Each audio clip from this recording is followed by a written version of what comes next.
అవటమే మీ లక్ష్యమా? MBBS సీట్ల guidance కోసం తప్పక విచ్చేయండి మెగా ఎడ్యుకేషన్ మేళా. 78వ స్వాతంత్ర దినోత్సవ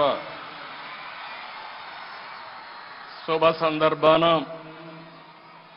భారతీయులకు, దేశ విదేశాల్లో ఉన్న తెలుగు వారికి, రాష్ట్ర ప్రజలకు మనస్ఫూర్తిగా శుభాకాంక్షలు.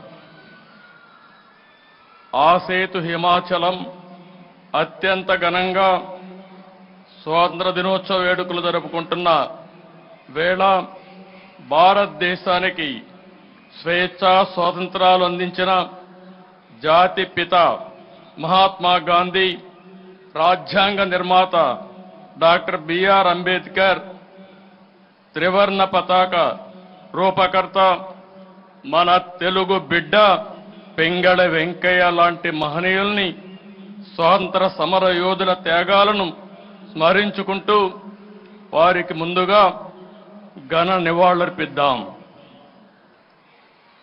1857లో ప్రథమ స్వాతంత్ర పోరాటం జరిగిందని చరిత్ర చెబుతోంది. అయితే అంతకంటే ముందే బ్రిటిష్ దుర్మార్గపు పరిపాలనపై తెలుగు నేల తిరుగుబాటు చేసిందని చరిత్రకారులు చెబుతున్నారు.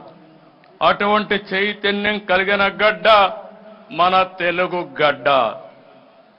దేశంలోని తెలుగు వారంతా ఒకే రాష్ట్రంగా కలిసి ఉండాలని కలలుగన్నాం. 1946లోనే విశాలాంధ్ర ఉద్యమం కోసం పోరాడాం. అమరజీవి పొట్టి శ్రీరాములు ప్రాణత్యాగంతో కర్నూలు రాజధానిగా 1953 అక్టోబర్ 1వ తేదీన ఆంధ్ర రాష్ట్రం ఏర్పడింది. ఆ తర్వాత 1956 నవంబర్ 1వ తేదీన హైదరాబాద్ రాజధానిగా మొదటి భాషా ప్రయుక్త రాష్ట్రంగా ఆంధ్రప్రదేశ్ ఏర్పాటు చేశారు. అనంతర పరిణామాలతో 2014లో రాష్ట్ర విభజనతో తెలుగు ప్రజలు 2 రాష్ట్రాలు ఏర్పడ్డాయి. ఇలా 60 ఏళ్లలో జరిగిన పరిణామాలతో ప్రతిసారి సవాళ్లతో రాష్ట్రం ప్రయాణం సాగింది. విభజనతో ఏర్పడిన నవ్యాంధ్రకు రాజధాని కూడా లేని పరిస్థితిలో నాడు పాలన ప్రారంభించాం. ఎక్కడ కూర్చొని పని చేయాలో కూడా తెలియనటువంటి అనిశ్చిత పరిస్థితి నుంచి పాలన మొదలుపెట్టి ప్రభుత్వాన్ని పట్టాలు ఎక్కించాం. మాకున్న అనుభవం, ప్రజల సహకారం, కష్టపడే తత్వంతో కొద్ది కాలంలోనూ నిలదొక్కున్నాం. సంక్షేమ అభివృద్ధి కార్యక్రమాలకు రూపకల్పన చేసుకుని వేగంగా ముందుకు సాగాం. దేశంలో ఎవరు ఊహించిన విధంగా సంస్కరణలతో, సమర్థవంతమైన నిర్ణయాలతో, సరికొత్త పాలసీలతో 13.5% వృద్ధి రేటుతో దేశంలో టాప్ 3 రాష్ట్రాల్లో ఒకటిగా సగర్వంగా నిలబడ్డాం. 120కి పైగా సంక్షేమ పథకాలతో ప్రజల జీవన ప్రమాణాలు మెరుగుపరిచాం. ఈజ్ ఆఫ్ డూయింగ్ బిజినెస్ లో ప్రథమంగా నిలిచాం. 16 లక్షల కోట్ల పెట్టుబడులకు ఒప్పందాలు చేసుకుని దేశం దృష్టి ఆకర్షించాం.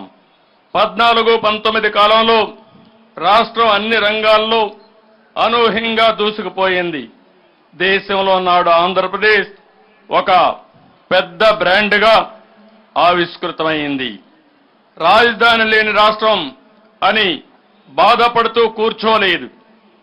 క్రైసిస్ నుంచి ఆపర్చునిటీ ఎదుర్కొన్నాం. ఆ క్రమంలో రాష్ట్రానికి నడిబొడ్డుగా ఉండే అమరావతి ప్రాంతంలో దేశం గర్వించే రాజధానికి శంకుస్థాపన చేసుకున్నాం. ప్రజల సహకారంతో 34,000 ఎకరాల భూసేకరణ చేసి ప్రపంచం చర్చించుకునే డిజైన్లతో సంపద సృష్టించే రాజధాని నిర్మాణాన్ని మొదలుపెట్టాం. మనది వ్యవసాయ ఆధార రాష్ట్రం. రైతు బాగుంటేనే రాష్ట్రం బాగుంటుందని నేను ఎప్పుడూ నమ్ముతాను. అందుకే సాగునీటి రంగానికి అత్యంత ప్రాధాన్యత ఇచ్చి నాడు 5 ఏళ్లలో 68,000 కోట్ల రూపాయలు ఇరిగేషన్పై ఖర్చు చేశాం. రాష్ట్రానికి జీవనాడి అయిన పోలవరం ప్రాజెక్టుకి అత్యంత ప్రాధాన్యత ఇచ్చాం. ఒక యజ్ఞంలా పోలవరాన్ని నాడు పరుగులు పెట్టించి 73% పనులు పూర్తి చేశాం. సుమన్ టీవీలో మీ పర్సనల్ అండ్ బిజినెస్ ప్రమోషన్స్ కోసం కింది నెంబర్కి కాంటాక్ట్ చేయండి.